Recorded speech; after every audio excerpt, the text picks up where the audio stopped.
아브라함의 생애에서 이 하갈이 차지하는 그 위치는 매우 독특합니다. 하갈이 이미 이방인이잖아요. 그런데 아브라함의 아이를 잉태하고 이스마엘을 낳잖아요. 그래서 아마 아브라함과 사레가 이집트로 갔을 때 그때 이렇게 파라오가 준 그 종들 중에 사레가 함께 있었던 것 같고요. 사레가 남편에게 자기의 여종을 통해서 아들을 낳았으면 좋겠다, 그런 제안을 했을 때 아브라함이 동의했고, 그래서 아들을 낳는 그런 역할을 하게 되었는데요. 문제는 우리가 성경을 잘 알듯이 하나님의 계획은 아브라함과 사레 사이에 아들을 주시려는 것이었는데, 물론 아브라함과 사레도 하나님의 약속을 믿고 기다렸죠. 기다렸는데 원래 제가 믿기에는 그들이 아브라함이 75세가 되기 전에 하란에 살았고요. 그보다 더 젊었을 때는 갈대아 우르, 지금의 터키 남부 지역에, 이라크 남부 지역에 살았었는데, 거기서 하나님을 만나셔서 하나님께서 네가 네 본토 친척 아베집을 떠나면 내가 새로운 땅을 너에게 주고 또 너에게 아들을 주겠다, 후손을 주겠다. 그때부터 이미 사레는 아이를 못 낳는 사람이라는 게 드러났거든요. 그래서 하나님의 말씀을 믿고 가나안에 이주해 와서 산 것이 딱 10년입니다. 75세부터 85세까지. 이 10년이라는 기간이 하나님께는 10년이 길겠습니까? 짧겠습니까? 긴 시간이 아닐 수가 있겠죠. 그러나 우리한테는 10년이 어떻습니까? 10년 기다리면 이거 참 힘든 기간이죠. 너무나 긴 기간이죠. 그래서 아브라함은 먼저 포기를 하고 하나님께 자기 집에서 태어나 자란 이 다마스커스 출신의 종 엘리에셀이라는, 엘리에셀, 하나님은 나의 종이시다, 그런 이름을 가지고 있는 이 사람을, 종을 양자로 받아들여서 상속자로 섬겠다고 하나님께 말씀을 드립니다. 그러나 하나님은 아브라함에게 분명하게 말씀하시기를 엘리에셀은 너의 상속자가 아니다, 그러면서 딱 찍어서 말씀하시기를 너의 몸에서 난 자가 너의 상속자가 될 것이다. 그럴 때 우리는 아브라함의 몸, 그러면 아브라함만 생각하기 쉬운데 성경은 결코 그렇게 보지 않습니다. 성경이 몸이라고, 이 부부를 몸이라고 할 때는 결혼해서 부부를 한 몸이라고 보는 거기 때문에 하나님께서 네 몸이라고 할 때는 아브라함과 사라의 그 사이에서 아들을 주시겠다는 그런 말씀입니다.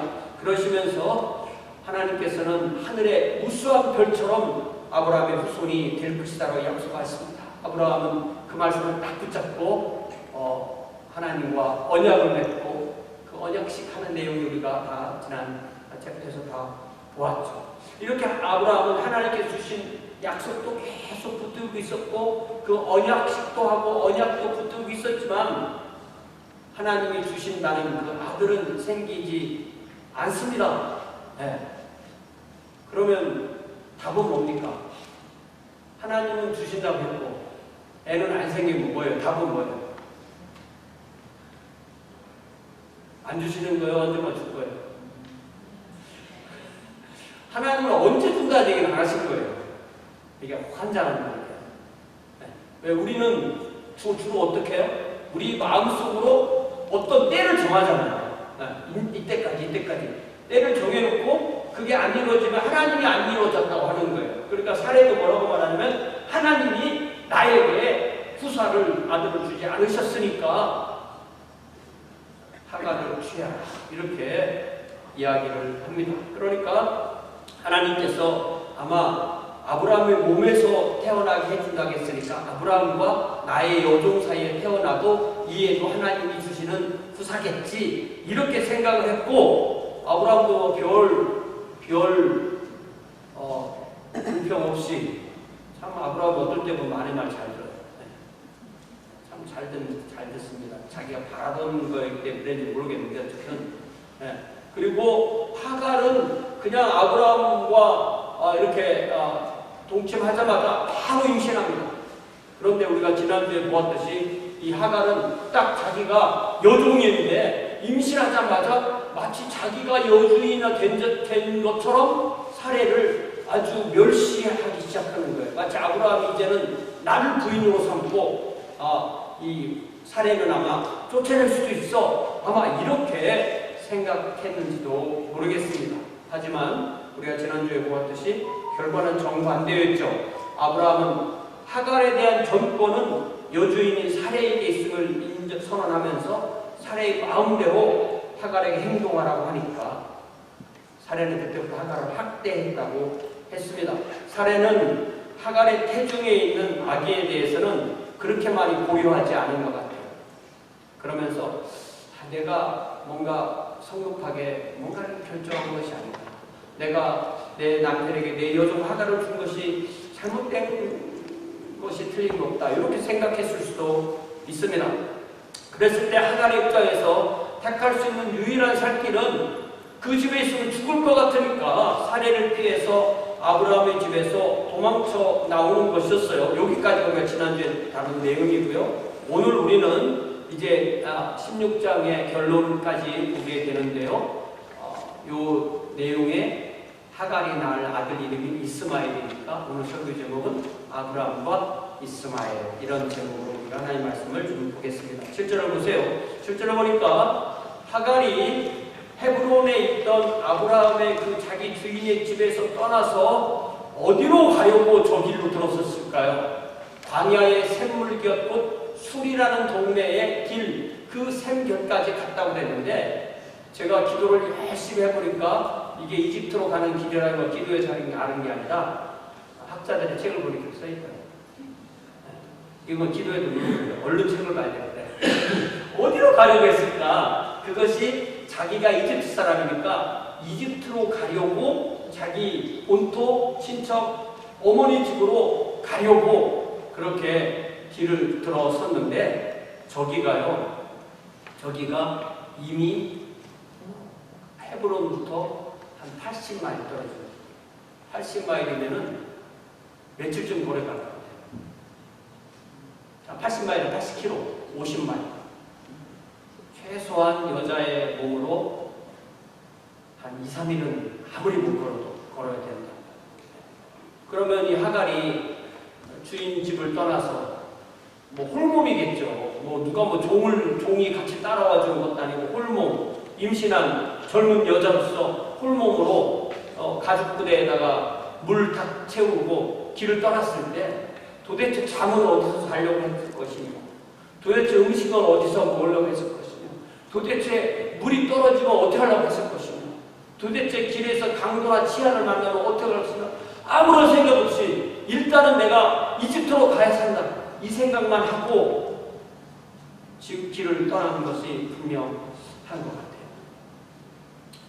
광야의 길을 저는 걸어보진 않았지만 우리가 상식적으로 생각해도 광야의 길을 걸으면서 더위와 갈증과 싸우다가 가죽부대에 가지고 온 물을 다 마시면 죽는 거예요. 왜?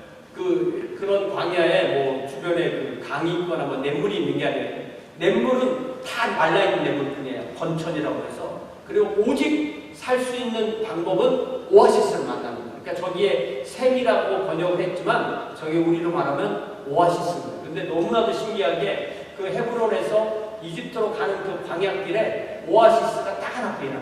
저 오아시스 딱 하나 있는 거기까지 간 거예요.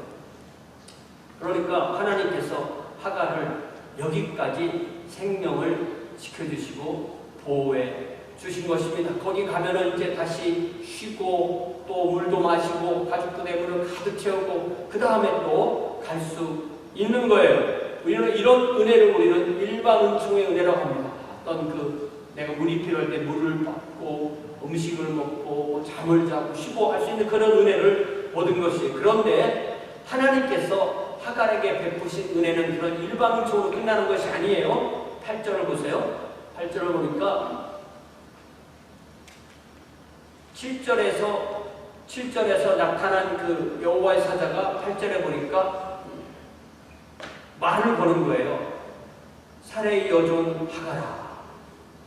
그러니까 이 하나님의 사자니까 성경에 하나님의 사자는 다 남자입니다. 여자 천사 없어요. 다 남자로 나오는데 이 어떤 남자가 자기에게 와서 말을 딱 걸으면 보통 어떻게 생각하겠어요? 보통 여러분의 것을 뭔가를 뺏어가려는 사람은 친절하게 다가옵니다. 그래서 이 순결한 것만 갖고 끝나는 게 아니라 지혜로워요. 안 그러면 다 뺏기는 거예요. 이 낯선 남자가 자기에게 오는 걸 보았는데, 근데 그 사람이 하는 말이 사레의 여종 하가라 이렇게 물어보는 거예요. 혹시 아브라함이나 사레가 사람을 보내서 나를 잡아오라고 한 말인가? 이렇게 생각할 수도 있겠죠.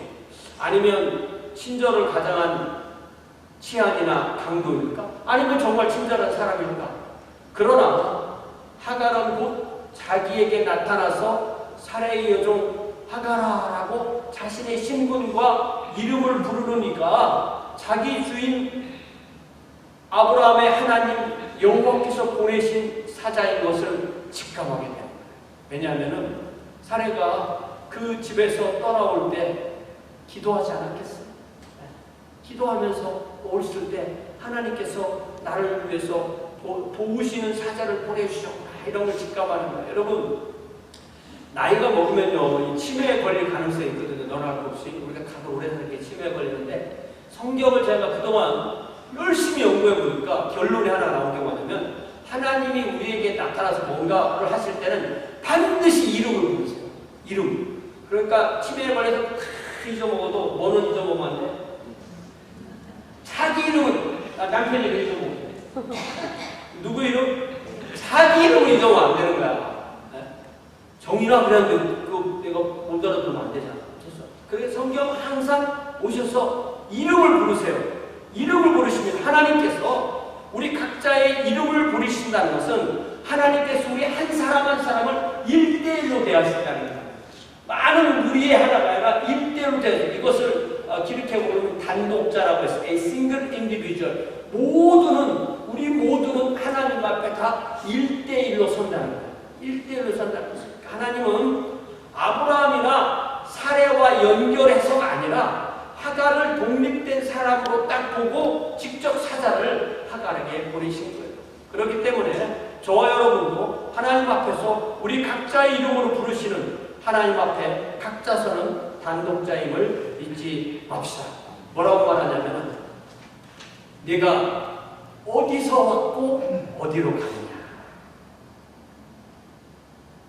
이 여호와의 사자가 한 이 말은 죽음의 길로 들어선 하갈을 살 길로 돌려주는 질문입니다. 왜냐하면 어디 그녀가 있을 곳이 살 곳이고 가는 곳은 죽을 곳이에요. 그러니까 살 곳을 떠나서 죽을 곳으로 가느냐 이런 질문과도 같습니다. 그럴 때 하갈은 내 여주인 사내를 피하여 도망하나이다 라고 자기가 선택한 죽을 길을 하나님께 말씀드립니다.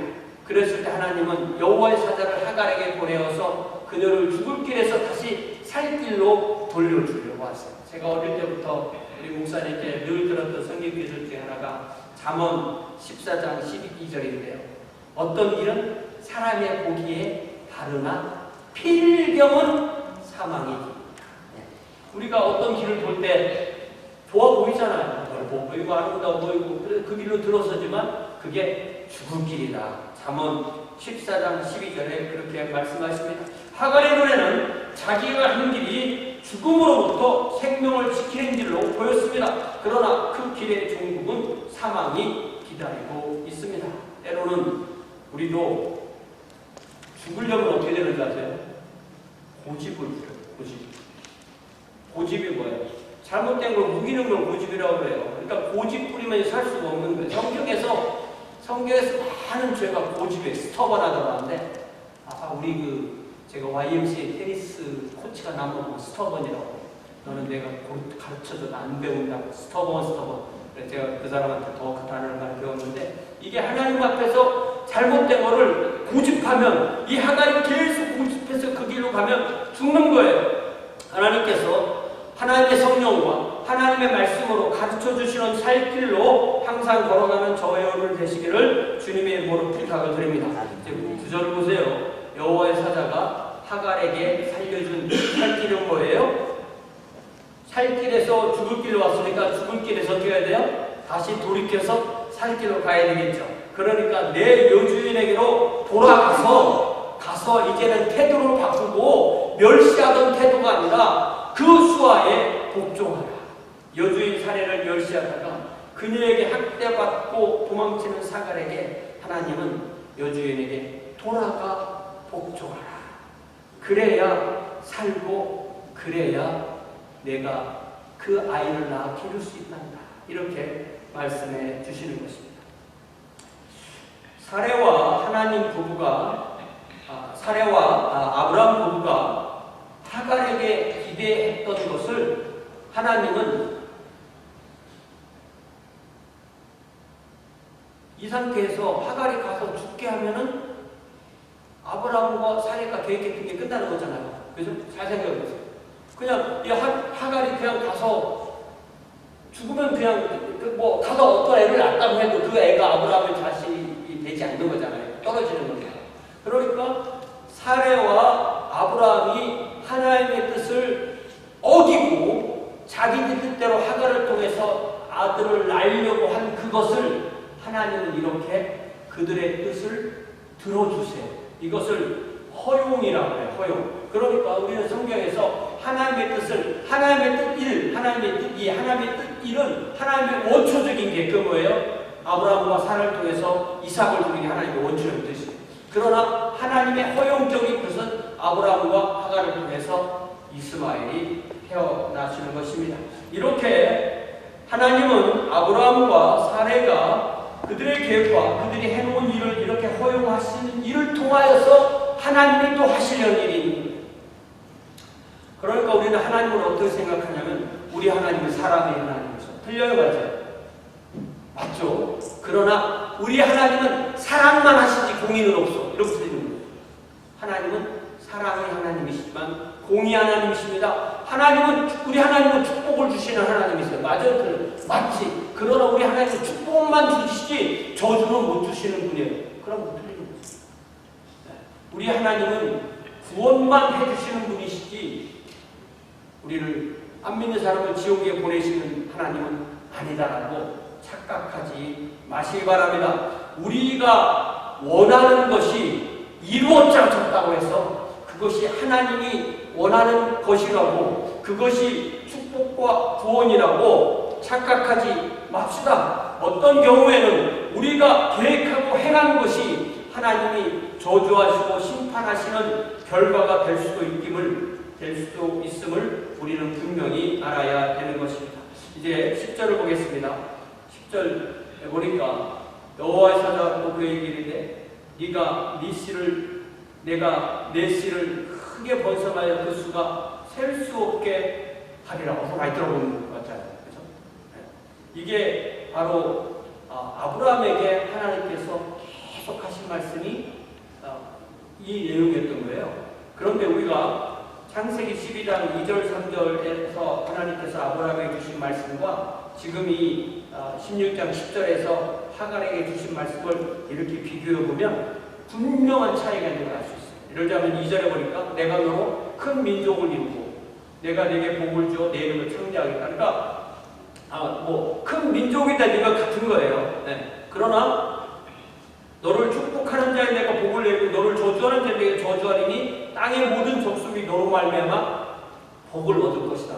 이런 거에 아브라함이 주신 그 복이 하갈에게 주어진 건 아닙니다. 하갈이 날 이스마엘에게 주어진 것은 아닙니다.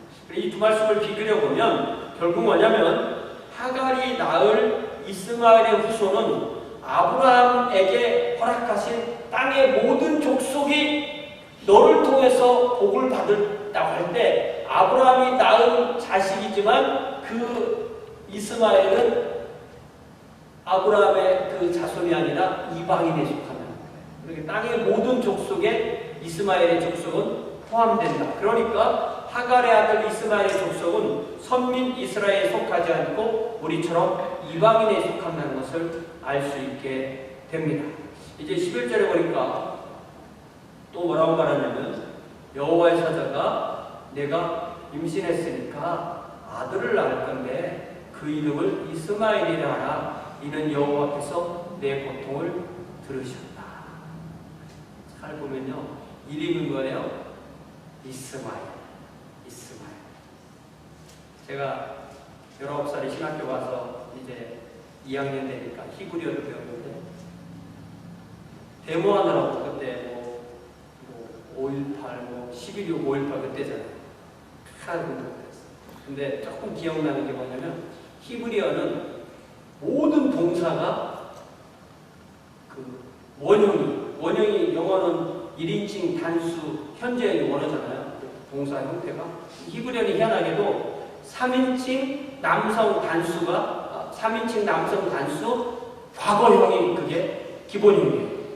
그리고 모든 동사가 3개의 철자로 이루어지고, 첫 번째 철자 뒤에는 긴 장모음화, 두 번째 철자에는 짧은 장모음화, 그리고 세 번째 철자에는 모음의 안문.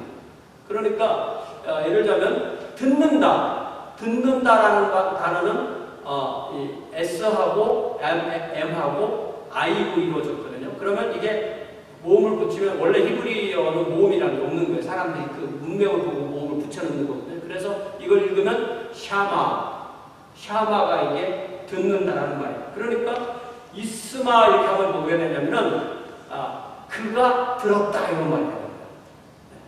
이미 들었다. 현재형이 아니라 과거형으로, 완료형으로 바뀌면서 이미 들었다. 그래서 거기다 L자가 붙었으니까 하나님이 들으셨다라는 이런 이름의 뜻을 갖게 되는 것입니다.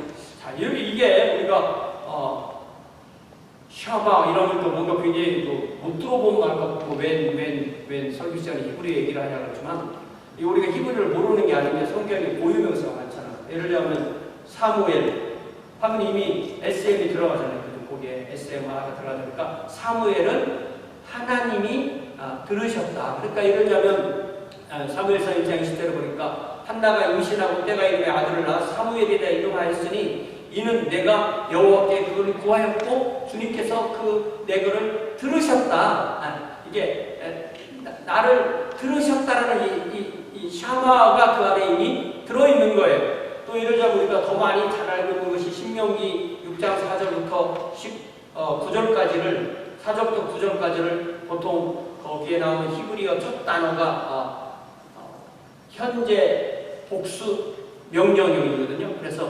들으라 이스라엘이라는데, 들으라 첫 번째 히브리어가 쉐마예요. 쉐마라는 걸 들어보셨죠? 네. 이스라엘 자녀들이 태어나면 맨 처음에 공부하는 성경이 신명기 6장 4절 말씀인데, 그게 바로 쉐마니까 거기에도 SM아가 그 안에 딱 들어가게 되는 거죠. 왜 그러냐면, 왜 제가 이런 말을 하느냐면은, 우리가 듣는다는 거 있잖아요. 듣는다는 것이 사람이 태어나서 제일 먼저 하는 것 중에 하나입니다. 물론 보고 손 씻고 만지고 다 하지만, 어떤 소통을 위해서 이게 예를 들자면 자기 입으로 뭔가를 말하려면 귀로 몇천 번을 들어야 이게 말이 나오는 거예요. 또 듣고 어느 순간에 딱 말을 하는데, 그렇기 때문에 제일 중요한 게 이 말하는 건데, 말하고 듣는 것인데, 그러니까 모든 소통은 말하고 듣는 것으로 이루어지는데, 하나님과 우리도 역시 말하고 듣는 것으로 대화가 이루어지는 것입니다. 하나님께서 말씀하시고 우리가 듣습니다. 또 우리가 기도로 말씀드리고 하나님께서 들으십니다. 그런데 더 중요한 것, 말하는 게 더 중요한가, 듣는 게 더 중요한가? 어떤 사람은, 저 같은 사람은 말하는 걸 더 중요하게 여기는데, 제 아내는 듣는 게 더 중요하다고. 성경적으로 보면 듣는 게 더 중요해요. 듣는 마음. 이거 아까 지혜라고 하거든요. 듣는 거. 그래서 로마서 10장 17절에서도 그러므로 믿음은 들음에서 나고 들음은 그리스도의 말씀으로 말미암느니라. 우리가 하나님의 말씀을 귀로 듣고 귀로 들어온 것을 마음으로 들을 때 성령께서 우리 마음에 믿음을 주시는 것입니다. 그리고 우리가 기도할 때 하나님께서 듣고 응답하세요. 왜 여호와의 사자가 하갈에게 그녀가 낳을 아들의 이름을 이스마엘이라고 지으라고 했을까요? 그 답을 한번 저 안에서 찾아보자고. 왜냐하면 그 이름을 이스마엘이라고 해라. 왜냐하면 여호와께서 너의 고통을 들으셨다. 이 무슨 말이에요? 그러니까 이게 주어진 정보를 가지고 최대한 창조적인 상상을, 문맥을 읽어가면서 최대한 창조적으로 그 비트윈 더 라인, 이 행간을 읽으면 어떤 게 나오냐면, 하갈이 살해의 그 학대를 견디다 못해서 그 집을 홀몸으로 나왔을 때, 가죽 부대에 물만 채워서 나왔을 때, 그녀가 어찌 기도하지 않으면서 나왔겠냐.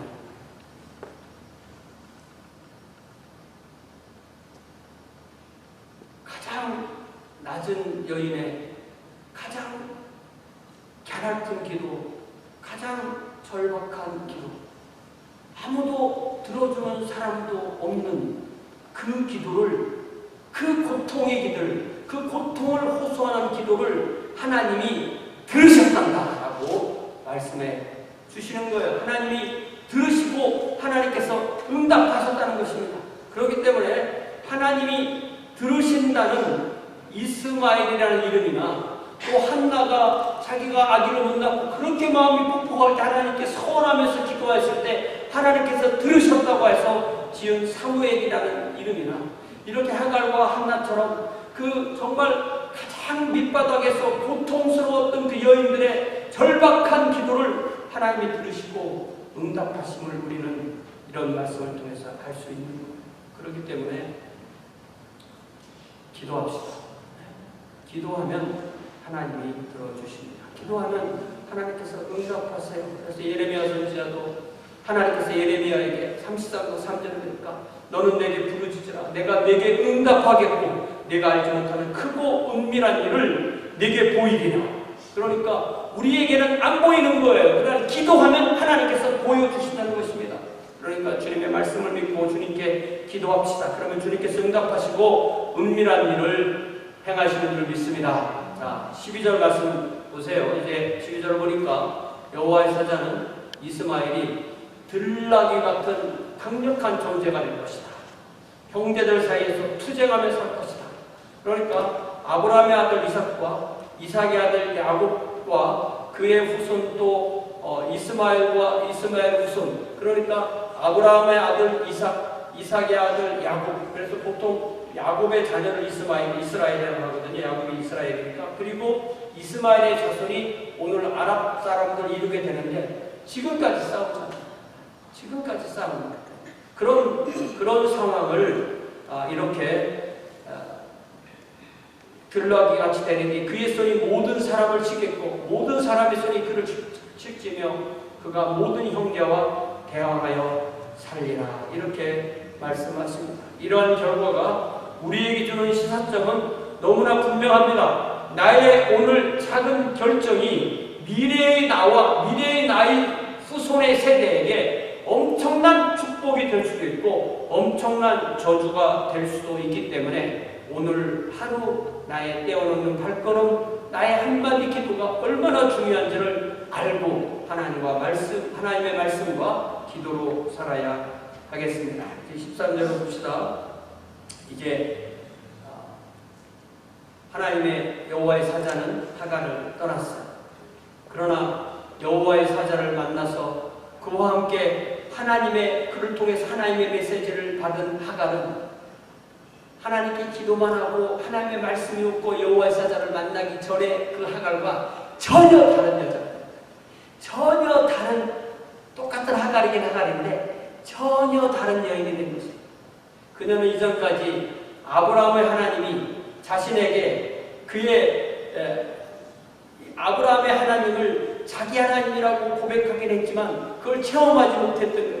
그러나 여호와의 사자를 통해서 하나님의 말씀을 듣고 나서 이제 하나님이 나와 함께 하신다는 것을 분명하게 깨달습니다. 13절 같이 보겠습니다. 시작. 하갈이 자기에게 이르신 여호와의 이름을 나를 살피시는 하나님이라 하였으니 이는 내가 어떻게 여기서 나를 살피시는 하나님을 보았노. 이렇게 얘기합니다.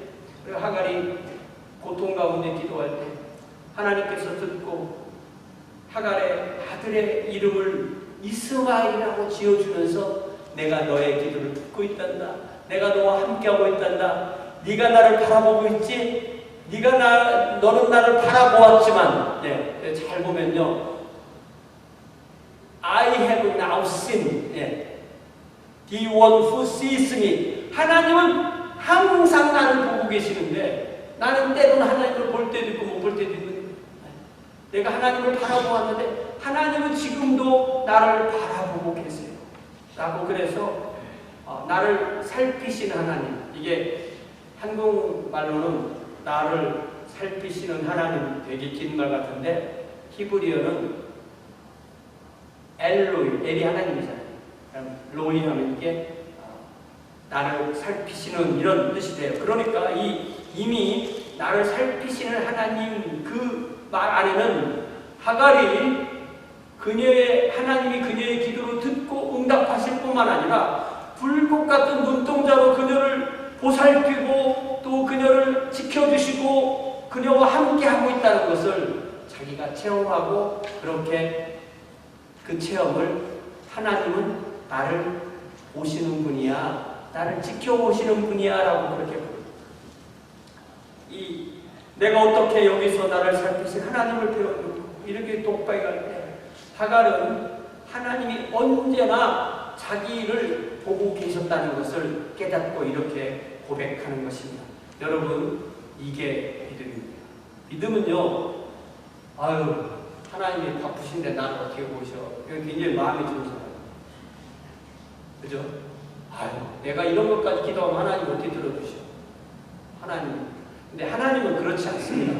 여러분, 로마서 10장에 보면요, 하나님께서 한 분이신 주님께서 모든 사람의 주가 돼서 그를 부르는 모든 사람에게 풍요하시다고 했어요.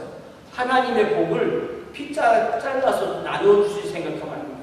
하나님은 무한하신 분이기 때문에 나의 모든 필요한 것을 충분히 채우고도 남는 것입니다. 이렇게 하나님이 나를 보고 계셔라고 믿는 그 사람이 바로 하나님 앞에 자신이 서 있다는 단독자가 되는 것입니다. 이런 단독자가 하나님을 섬기는 백성이 되는 왕국이 바로 하나님의 왕국이고, 그런 사람들이 하나하나 모여서 같이 주님을 섬기는 곳이 바로 하나님의 교회인 것입니다.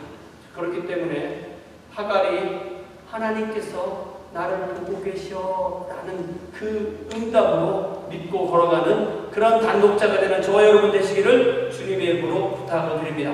그래서 자기가 14절에 보니까 그 샘의 이름을 따로 붙이는 거예요.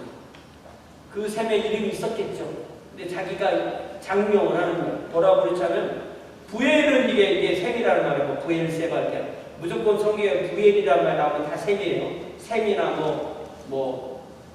우물이나 오아시스나 이게 부엘이고, 그 다음에 라헬이라는 말은 이게 살아계신 분이라요. 살아계신 분. 하야에서 살아계신 분이라고, 로이는 조금 아까 말했듯이 나를 살피시는 분. 그러니까 부엘, 라헬, 로이는 나를 살아계셔서 나를 살피시는 분의 우물로, 그러니까 나를 살피시는 살아계신 분의 우물, 이렇게 정합니다. 그러니까 하갈이 가장 힘들었을 때, 가장 정말 한 시간으로 어떻게 될지 모르는 그런 절체절명의 순간에 하나님을 만난 그 우물을 나를 지켜보고 계시는 살아계신 분의 우물이다, 이렇게 이름을 지은 것입니다. 이후로 하갈의 삶은 송두리째 뒤바뀝니다. 이전에 그녀는 사레의 몸종으로 아브라함과 사레에게 아들을 낳아주면 되는 그런 역할로 자신을 이해했습니다. 그러나 이제는 자신을 향한 하나님의 뜻이 있는 하나님 앞에 홀로 서서 하나님의 눈이 나를 바라보셔라는 것을 깨닫는 여인이 되었던 것입니다. 사랑하는 형제자매 여러분, 하갈이 이렇게 그 우물에 나를 살피시는 살아계신 분의 우물, 살아계신 하나님의 우물이라고 그렇게 이름을 지었듯이, 여러분도 하나님을 만났던 그 장소, 그 시간, 그때가 있으세요? 그때를 기억하십니까? 그때가 있겠죠. 그러니까 그리스도인이 아니겠어요? 그리고 나는 그때만 좋았지, 지금 베토벤 한인 중학교에서는 근근히 버티고 있어, 이러면 안 되잖아요. 오늘 하루 이곳이 우리가 하나님을 만나서 하나님이 과연 나를 살피시고 나의 기도를 들으시고 꼭 나의 필요한 것을 채우시는 분이라는 사실을 체험하고 믿는 그런 고백이 나오는 저와 여러분 되시기를 주님의 이름으로 부탁을 드립니다. 자, 이제 15절에 보니까 하갈이 이제 하나님의 말씀에 순종해서 죽을 길로 가던 사람이 다시 살 길로 돌려서 자기 여주인 사례의 집, 자기에게 이스마엘을 잉태하도록 한 아브라함의 집으로 돌아갔습니다. 그리고 여주인 사례에게 철저히 복종했습니다. 왜? 그것이 곧 자기에게 유일하게 살 길임을 분명히 알았고 분명히 믿었고 분명히 그 말씀에 순종했던 것입니다. 그리고 그녀는 자신이 경험한 모든 일을 아마 아브라함과 온 사례에게 다 내가 어떻게 여호와의 사자를 만났다 이런 얘기를 다 해주었겠죠. 그래서 아브라함이 하갈이 그 애의 이름을 낳자 그의 이름을 그러니까 이름은 누구에게 알려준 거예요? 여호와의 사자가 하갈에게 알려줬는데 하갈이 그 얘기를 아브라함이 했으니까 아브라함이 이스마엘이었었겠지. 하갈은 그 얘기 전혀 안 하고 아브라함이 하나님이 다시 또 여호와의 사자를 보내서 그런 뜻이 아니잖아요. 그러니까 이게 이런 게 리딩이에요. 이게 독해라고 독해. 이거는 성경에 안 써 있어도 이거는 우리가 이렇게 알 수 있는 거예요. 그러니까 하갈이 가서 그 얘기를 해주었기 때문에 이 태어날 애의 이름은 이스마엘이구나. 하나님이 들으셨다는 뜻이구나. 라고 그렇게 이름을 지은 것입니다. 이제 16절에 보니까 아브라함이 하갈에게서 이스마엘을 낳은 때가 그의 나이 86세라고 했습니다. 다시 나이를 돌이켜보면 아브라함과 사레 부부가 가나안에 정착한 때가 아브라함의 나이가 75세, 사레의 나이는 65세. 이거를 오늘날의 나이랑 딱 맞추면 안 돼. 제가 대충 생각하면 한 그때 75세면 오늘날 한 45세 이렇게 생각하면 될 거예요.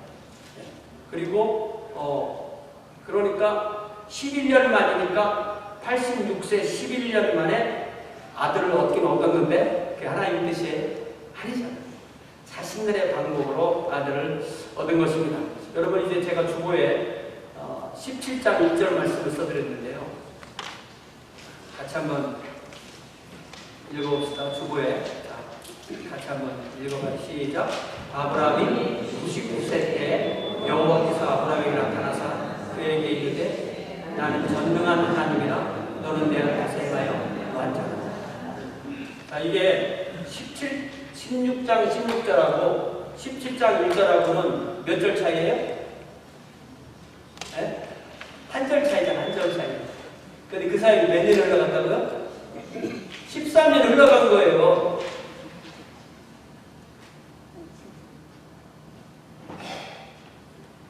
이게 그러니까 아브라함의 나이 86세부터 99세까지 13년. 그러니까 이스마엘이 태어나서 이스마엘이 13살 될 때까지 13년. 아브라함과 사레 부부 그리고 하갈과 이스마엘은 하루하루 하나님 앞에서 살았겠죠. 그죠? 그렇지만 하나님이 그들에게 나타나주지 않으시는 거예요. 특별히 그들이 하나님의 자녀가 아니다 타락했다 이런 게 아니고 하나님이 그들에게 특별히 무슨 나타나서 다른 말씀을 하지 않으셨어요. 그냥 13년이 그냥 흘러간 거예요. 우리 이걸 어떻게 해석할까요? 아주 나쁘게 해석할 수도 있고 좋게 해석할 수도 있어요. 그러나 최소한 아브라함과 사레는 하나님이 주신 이스마엘을 하나님의 약속이 온전히 이루어진 것이다. 우리는 이 아들을 통해서 하나님이 주신 모든 복이 이루어질 것이다. 그렇게 생각했을까요? 아브라함과 사레는 아마도 그렇게 생각했을 수 있어요. 하나님은 그들 부부를 향한 특별한 계시가 없이 그들이 그저 13년을 그냥 지낼 수 있도록 허락하신 것이에요. 아마 그들은 어느 정도는 만족하고 어느 정도는 포기하고 그렇게 살았을 것입니다. 그러나 13년이 지났어요. 13년이 지나고 하나님은 결코 그들을 포기하지 않으셨습니다. 아브라함의 나이 99세 때 하나님께서 나타나셔서 그에게 뭐라고 말씀하시냐면 나는 전능한 하나님이라. 너는 못할 것 같지? 나는 하거든. 이런 뜻이잖아요. 그렇기 때문에 네가 나와 함께하라면 너도 내 앞에서 행하여 완전하라. 여러분 성경의 전체 이야기는 하나님이 우리에게 오시는 이야기라겠죠. 하나님이 우리에게 오셔서 하나님의 마음과 우리의 마음이 통하게 되면 우리가 하나님의 수준으로 올라가는 것입니다. 하나님과 함께하기 위해서 하나님과 함께 하기 위해서 우리 하나님이 된다는 얘기 아니에요. 그러나 하나님이 우리를 향하신 그 뜻을 이루기 위해서 하나님은 아브라함에게 뭘 요구하시냐면 나는 전능해, 너는 내 앞에 완전해. 이걸 요구하시죠. 하나님은 우리에게 오셔서 우리를 하나님과 함께하는 자녀로 삼으시고 하나님의 왕국의 백성으로 삼으세요. 이 하나님의 뜻이 온전히 이루어질 때까지 하나님은 결코 우리를 포기하지 않으십니다. 우리를 향하신 하나님의 목적을 이루기 위해서 우리를 계속 일깨워 주시는 것입니다. 내가 혹시 못 보고 내가 포기할지 모르지만 하나님은 결코 나를 포기하지 않습니다. 그렇기 때문에 하나님은 내 앞에서, 이걸 가지고 라틴어로 코람데오라는 말을 합니다. 하나님 앞에서, 코람데오 앞에서, 데오 하나님 앞에서 이런 말을 만들어낸 것입니다. 우리가 하나님 앞에 있다는 것, 하갈처럼 하나님께서 나를 보고 계시고 나의 기도를 들으시고 나를 살 길로 인도하시고 나에게 순종을 기대하시고 내가 하나님 앞에서 원하는 그 삶을 살기로 하시는 그 하나님께 함께 반주를 들으시면서 기도합시다. 하나님 앞에 홀로 서는 자녀로서 주님과 기도로 말씀으로 대화하며 또한 주님께서 저를 보고 계시고 또 제가 주님을 보는 귀한 주의 자녀로서의 삶을 살겠다고 주님 앞에 기도합시다.